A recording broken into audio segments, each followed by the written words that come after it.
Hello students, welcome back. In today's lecture, we're going to continue our discussion on the respiratory system. In this lecture, we will identify 24 anatomical features of the respiratory system. We will first describe and name these features, and then we will annotate them at the end. Before getting started, let's bring back the human form we ended with in the last lecture. Here, we have the floor of the cranium, or the roof of the nasal cavity. The anterior bone is the frontal bone, and the posterior bone is the sphenoid bone. Within these bones are cavities. The cavities give resonance and timbre to our voice. These cavities are called the frontal sinus and the sphenoid sinus. Moving down, here we have the nasal cavity. Within the nasal cavity, we have three channels called meatuses. Let's draw these. These channels are the superior, middle, and inferior meatus. Moving down, we have the hard palate and the soft palate. The soft palate is shown as a dark red color. Shown in green is the pharynx, which we identified in the last lecture. In the mouth, of course, we have the tongue. And in the chin area, we have the mandible. Under the tongue, we have a bone which articulates with no other bone in the body. This bone is the hyoid bone.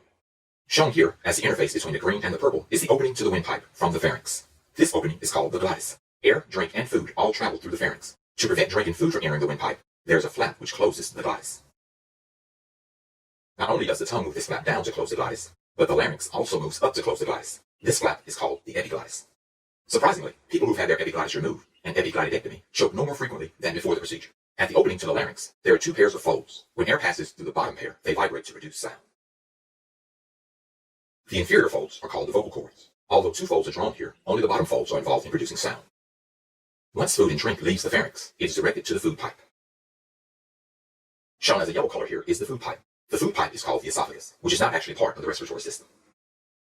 Air, however, is routed from the larynx to the trachea, the trunk of the tree, to the primary bronchi, the main branches, and then onto the secondary bronchi. From here, the air is distributed throughout the lungs and passed on to the blood. Lining the wall of the lung cavity and covering the lungs themselves is a double-layered membrane. These layers make up the pleural membrane. Shown here in green is a portion of the inner layer which actually covers the lung. This layer is called the visceral pleura. This layer then folds back onto itself to form the layer which lines the wall of the pleural cavity. This outer layer is called the parietal pleura. Collectively, these layers are called the pleural membrane, or the pleura. Outside of the lungs, forming the wall of the pleural cavity, we have the ribs. There are two muscles which cause the chest cavity to expand and allow us to breathe. The first set of muscles is found between the ribs and lift the rib cage.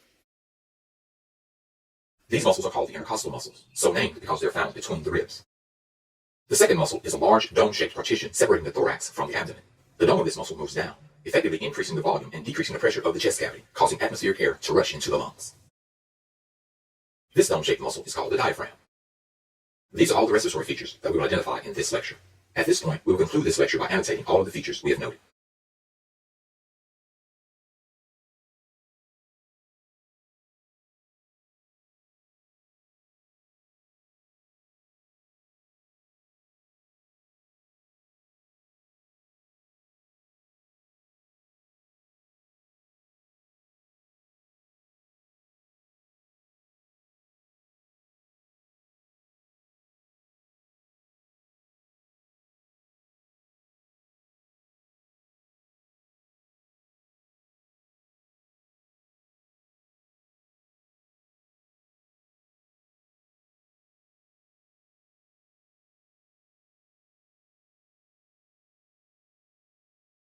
For the smaller features, I've added a larger representation by the annotation for the sake of clarity.